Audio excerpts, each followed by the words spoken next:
nous allons finir l'année à Paris.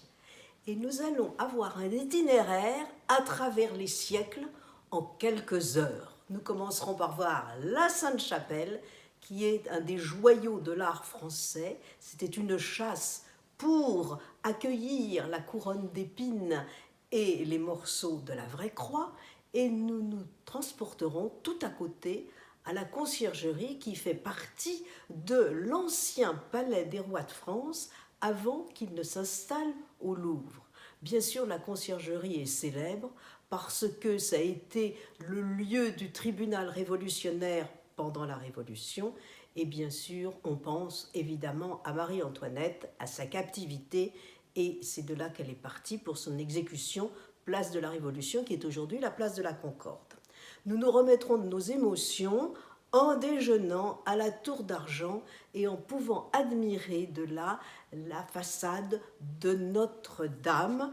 Et puis le soir, eh bien, nous allons dormir dans cet hôtel mythique qui est le Ritz. Le lendemain, 31, eh bien, nous allons nous promener dans Paris et nous allons aborder le quartier du Marais. Le quartier du Marais, c'est un quartier fabuleux, c'est un quartier du XVIIe siècle. Et puis, il y a là l'hôtel Carnavalet où a vécu Madame de Sévigné, entre autres personnages célèbres. Et c'est devenu le musée de la ville de Paris. C'est un musée fabuleux et un musée qui vient d'être, après 4 ans de travaux, c'est ce musée-là, et bien aujourd'hui, il ouvre de nouveau ses portes dans des salons somptueusement rénovés. Et puis de là, nous irons nous promener place des Vosges, qui est la première grande place française, où des quantités de personnalités importantes de l'histoire ont vécu. Et puis, nous ferons un saut assez long dans la maison de Victor Hugo, car Victor Hugo a habité place des Vosges. C'est un endroit extraordinaire, avec tous les fantasmes de Victor Hugo qui apparaissent dans ses écrits et à la fois aussi dans ses dessins. Il y a énormément de dessins. Le soir, ce sera quelque chose de fabuleux, une croisière sur la Seine.